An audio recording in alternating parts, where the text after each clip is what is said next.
after he'd killed the alpha, his own father, in a brutal battle years ago. And that was part of the problem. Elise's former mate had been a brutal son of a bitch. Mikhail didn't have all the details, but he didn't need them to know the bastard had hurt her. It made Mikhail feel more than a little savage to think of anyone harming this lovely woman. She was tall, but he still had half a foot on her. Where he was big and strong, she was lean and slender, almost fragile in appearance. But he knew she had a backbone of steel. She'd not only protected her sons from her ruthless mate, she'd also finally escaped and was free.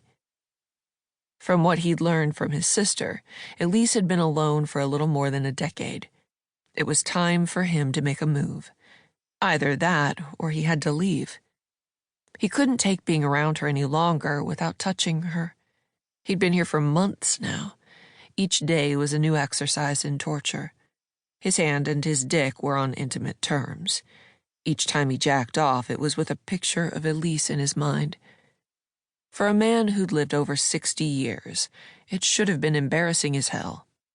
But he was a werewolf, which meant he could potentially live another 100 years, maybe a little longer.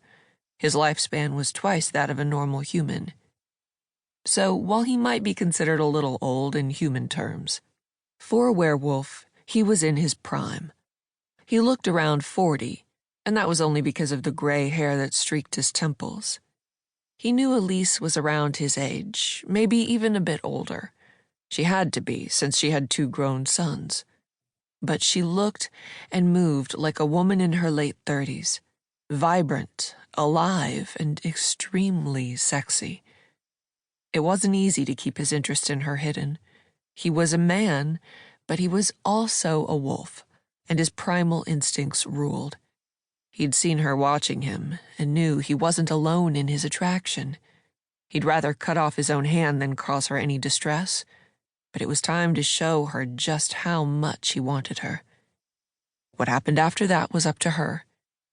His future was in her hands. Elise LaForge sat on her front porch at her home and let the warmth from her mug seep into her hands. She enjoyed the early mornings when the rest of the world was still asleep. It was a luxury she never took for granted. Too many days of her life had been spent rising early and hurrying to get her mate's breakfast ready before he sat down at the table. She shuddered and tugged the quilt tighter around her body. Pierre was dead and could no longer hurt her, but she often saw his cruel, dark brown eyes when she slept. It was such a dream that had driven her to seek refuge outside this morning. The world was majestic, covered in a fresh sprinkle of snow. For a woman who'd been born in the bayou and spent her entire life there, she'd taken to the cold of North Carolina like a duck to water. Yes, they had lovely hot summer days, but nothing like the humid heat of Louisiana. Elise enjoyed the distinct seasons, each offering something unique. January, and the snow it brought with it, offered more peaceful moments such as this one. The land was still, like a quiet, calm cocoon. Hot chocolate and thick quilts were the rule of the day. Not that she really minded the cold.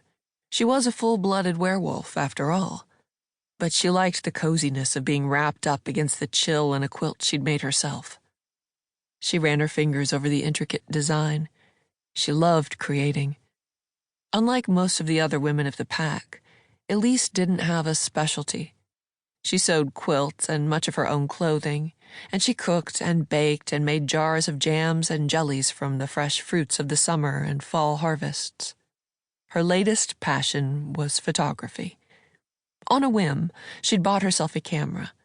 She didn't like to spend money, even though Jacques had opened a bank account in her name and seeded it with more money than she'd ever seen in her life. She hadn't spent a dime of it.